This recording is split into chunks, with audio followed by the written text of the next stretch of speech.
Hey, what's up, everybody? Welcome to another episode of Fireplace Friday here at Fluesbrother's World Headquarters. Just wanted to go over a couple things. We're getting into our busiest part of the year. Typically, when kids get back in school, we hit Labor Day. That's usually when people start to settle down and they start doing fall maintenance. They know they want to use their fireplace for the holidays and things. So we are filling up very, very, very, very quickly. And I expect we probably will be booked out quite a bit this year. If not weeks, definitely months.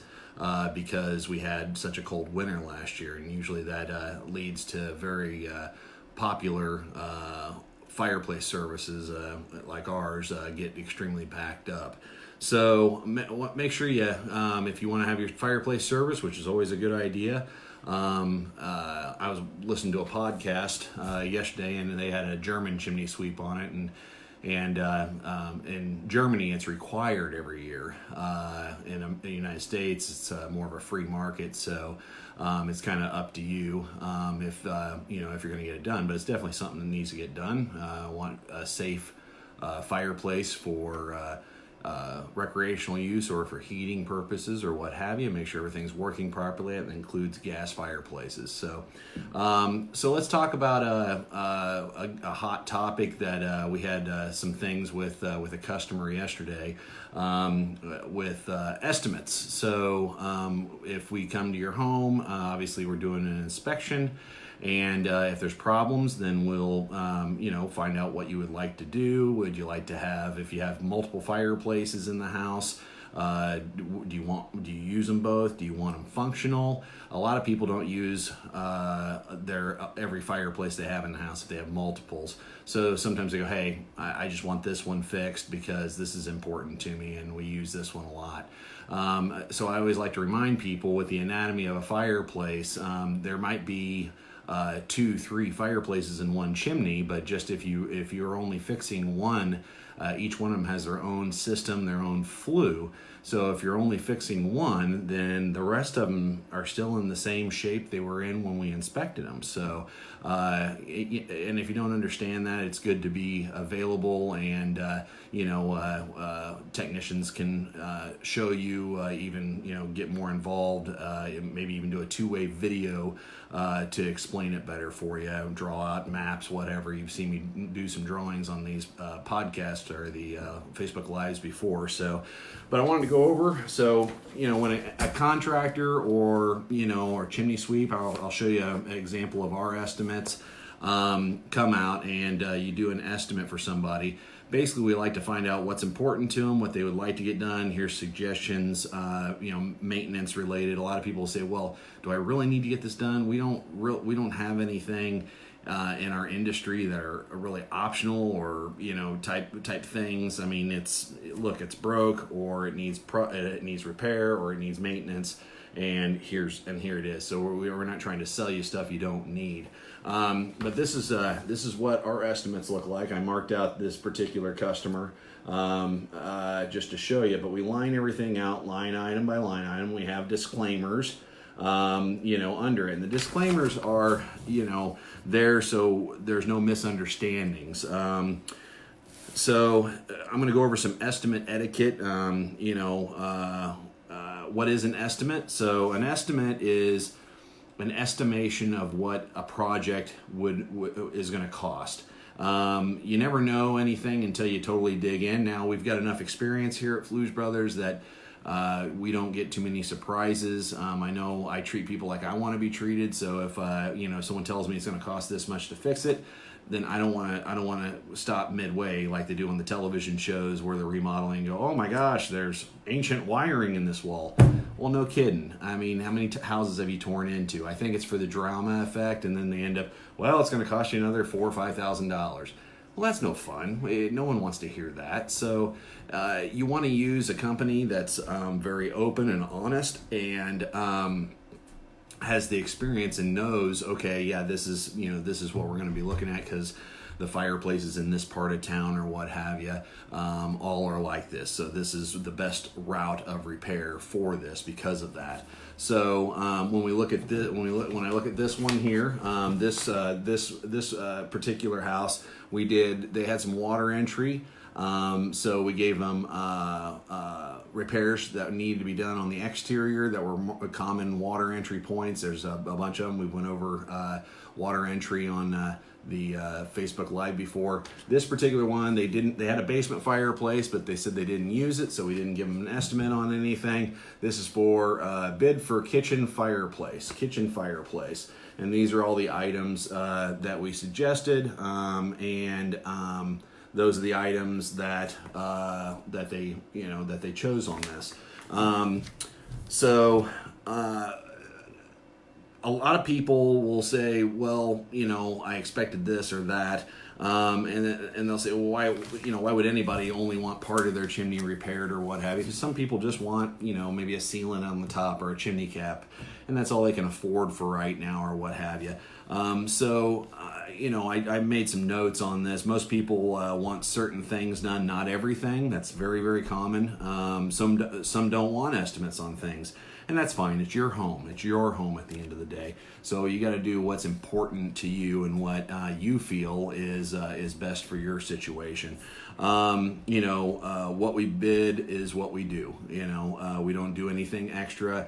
We're going to get into that because a lot of people will go out and they've never had work done on the chimney, or maybe they have had something done, like a new crown was poured on it, and we'll point out some things that need remedy, and they'll go, well, I've already had that worked on. And well, we don't see any work on it. Why don't you pull out the original estimate? And the estimate was for a crown pour. Well, that's only one aspect of the chimney. Just because one part of something gets worked on, it doesn't mean all of it. It's like if you had a hole in your tire and you get one tire replaced, it's best to replace all 4 tires, but you opted to get one tire replaced. That doesn't mean all the rest of the tires are going to last as long as the one new tire, right?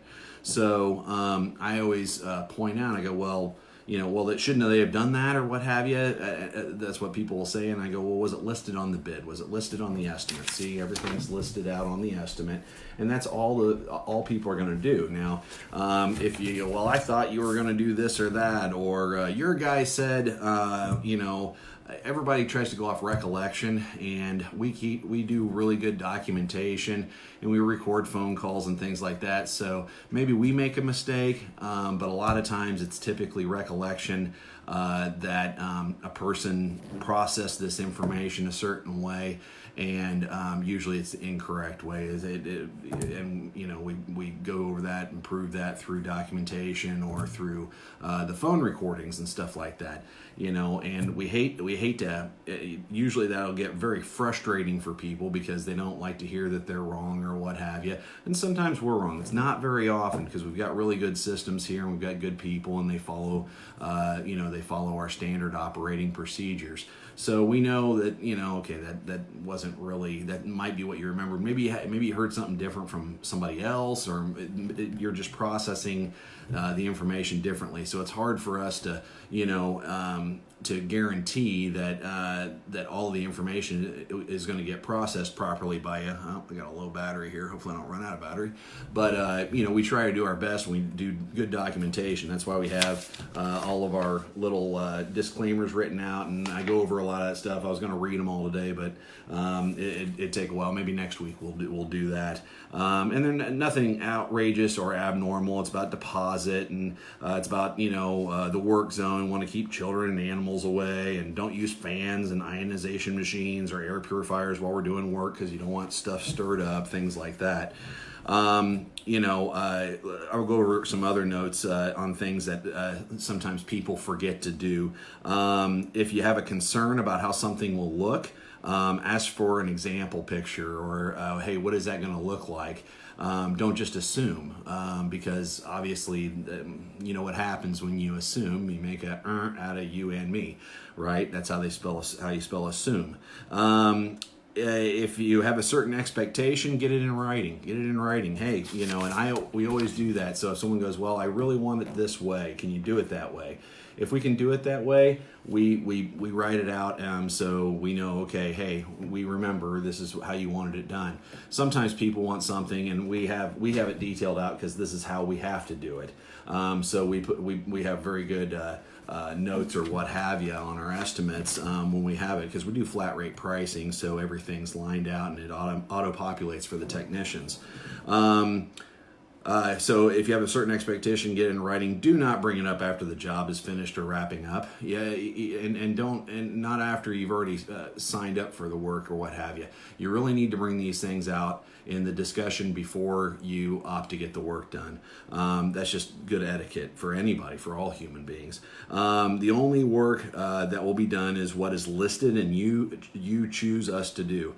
Don't assume other work's going to get done. Don't get angry if you assume that or what have you. Always have everything lined out and look at the estimate, review the estimate, because that's all we can go off of. That's just normal. People, if you order a hamburger, you order just a cheeseburger, and you assume that you're going to get fries with it, that could be incorrect. So you want to make sure, hey, does that come with fries? Okay, well, okay, great, then I'll take that. We cannot do work for free. We can't. Unfortunately, we're not a charitable organization. I mean, we give to charities and things, but I shouldn't say we're not charitable. We aren't a charity. We do have to. We've got hardworking people here, and they all have families that we have to support, and in order to do that, it takes money, and we can't do a bunch of work for free. It's very expensive with workman's comp, liability insurance, all this stuff that we carry.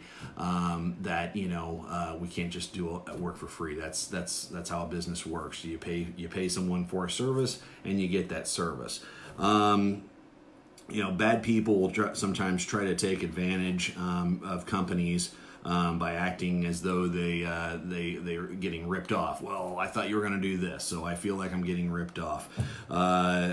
Or they'll say you're providing bad customer service. Well, customer service does go both ways. You have to have a set expectation, and it's our job to help set those expectations with you.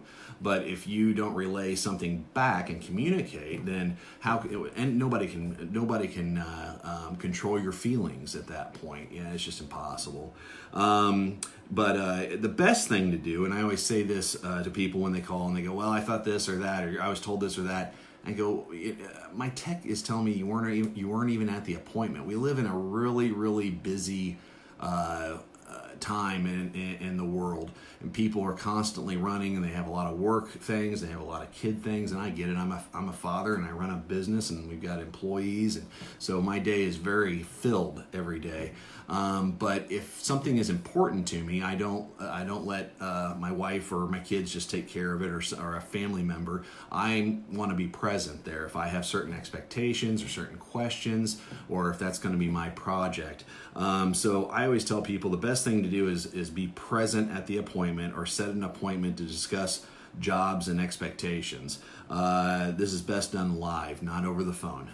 Phone communication, it's hard to picture things over the phone, especially for fireplaces, because fireplaces are confusing. We've talked about that before.